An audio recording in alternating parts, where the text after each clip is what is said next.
First time in American history, a completely partisan rescissions bill was passed by Congress. Just hours after the Senate, the House voted to approve President Trump's $9 billion spending cut package. The bill claws back billions in previously approved congressional funding.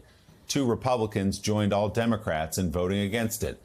The majority of the cuts, $8 billion, comes from foreign assistance programs like migration and refugee assistance and USAID.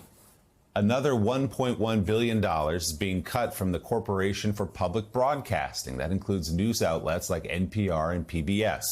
The bill does not touch the funding for PEPFAR, the successful global program to combat HIV/AIDS credited with saving tens of millions of lives over the years. Meanwhile, the White House budget chief, Russell Vought, is now signaling more cuts could be on the way. He told reporters yesterday the president likely will send another rescission package request to Congress very soon, Joe. Yeah, Caddy K, I've got to say, you look at the numbers, the $9 billion, and you stack it up with how much money was spent in that massive bill, biggest bill ever passed a couple of weeks ago. And I agree with what Admiral McRaven wrote a couple of days ago. We are giving our enemies, our people who consider America to be their enemies, just an incredible opening. So much of the foreign assistance programs did 2 things. They helped, of course, alleviate suffering for the poorest people in the world. But they also built goodwill from the United States. And yes, we even gained valuable intel in that process, especially in places like Africa, where we would learn what the Chinese were trying to do to make advances there, what the Russians were trying to do.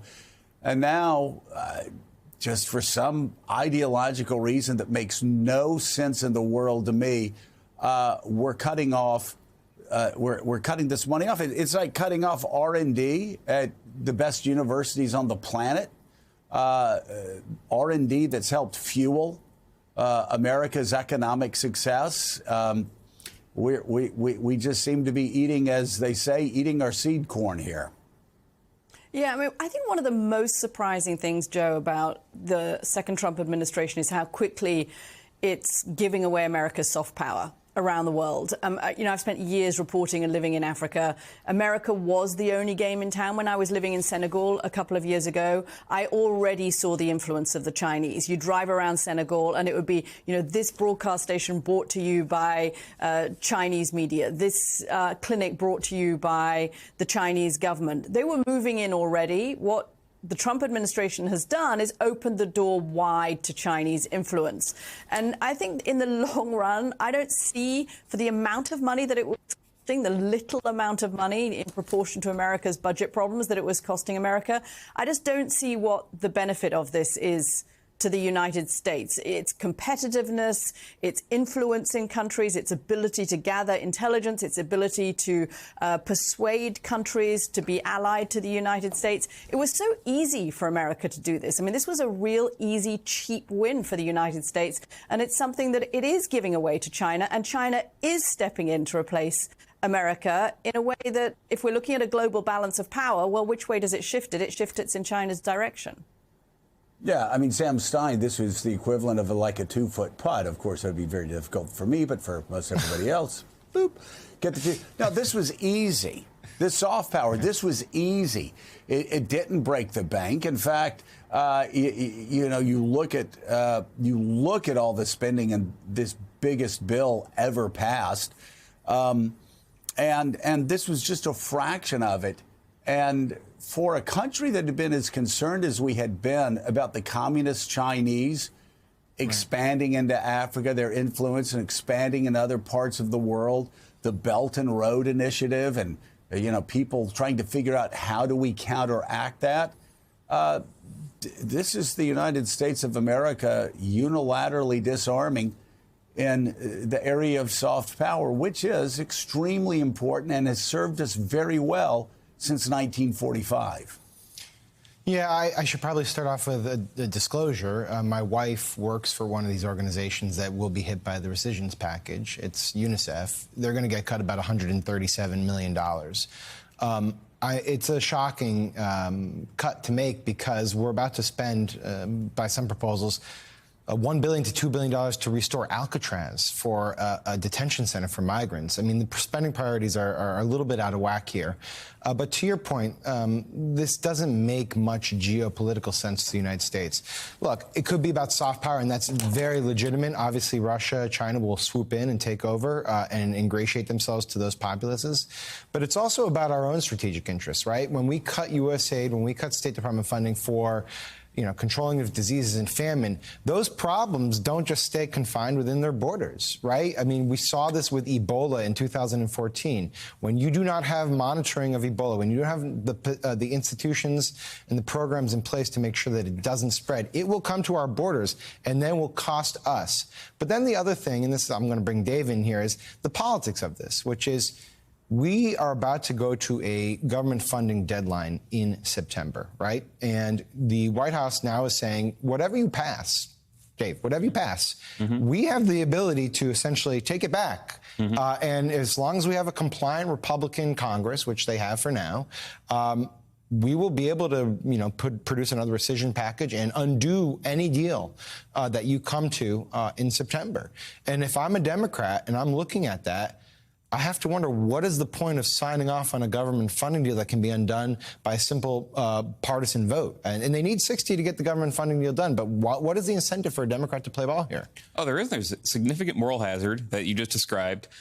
The analysis of Democrats here by Republicans universally is they're going to be facing elections in Virginia and New Jersey. Mikey Sherrill's a member of Congress. Are they going to want to be part of a media churn news cycle? And the reality of what happens during a government shutdown if they don't fund the government. They've seen Chuck Schumer break and not want to be responsible for a shutdown. They assume that'll happen again. But you're right. What is the long-term effect? Going out years from now and Democrats are talking about their next presidency, their next trifecta, what does this mean for the filibuster in the future? Because this is another example of ways that the reasons for these giant thresholds are being broken down. If Republicans can, with 51 votes, undo spending, what is the disincentive for Democrats, if they ever get power again, to break the filibuster and to pass more spending? That's already happened with some of the California electric car mandate vote. So that's down the line, right. But you're right. The first effect of this is going to be much more cynicism by Democrats, and even if they cave, much more anger by their base, because the base is looking at this and say there's nothing that you guys are able to protect with the normal tactics of governance. You guys are getting rolled because Republicans are willing to use these tactics to get what they want. Yeah, and Jonathan Lemire, we looked at the Democrats' approval rating in the CNN poll, I think, 28%, lowest ever recorded by CNN since they started doing polls. And, you've just got to ask. I mean, part of it is how they let all of this go by without just mercilessly hammering Republicans for voting this way. Think about it. The richest billionaire in the world, richest man in the world, took a chainsaw to life-saving aid for the poorest of God's creatures on earth. And there's been one study after another study showing that those actions are costing the lives of people around the world. And the idea that we can live in Fortress America and that at some point this doesn't come back and blow back on us, that's just ignorant. No question there. I think we talked about an exchange about how some Democrats, when the USAID cuts were coming, there was certainly there was some protest, but there was some second guessing. Well, why aren't you making a bigger deal of this? And there was it's foreign policy. Americans don't care. But that's, sure, polls suggest that to be true to a degree, but they do care when it does end up back on our own shores. As Sam just mentioned, as you just mentioned, that inevitably happens, and it is going to give a rise. First of all, there will be suffering. There will be human suffering around the world because of these cuts. Because of the United States of America under this administration backing away from that. But there also is this geopolitical angle of ceding this ground to China, disabling, like self-inflicted wound, disabling our own soft power and letting others step in. You know, Russia already made some pushes into Africa, but it is largely China we're talking about here throughout that continent, throughout other parts of Asia. It is becoming the big player. And the United States, Willie, just seems willing to let that happen. It's just a self-inflicted wound. And yes, we'll hear from some Democrats saying they shouldn't do this. But right now, this is the Republicans are in power. They're solely in power. This was done on party lines. They will own this.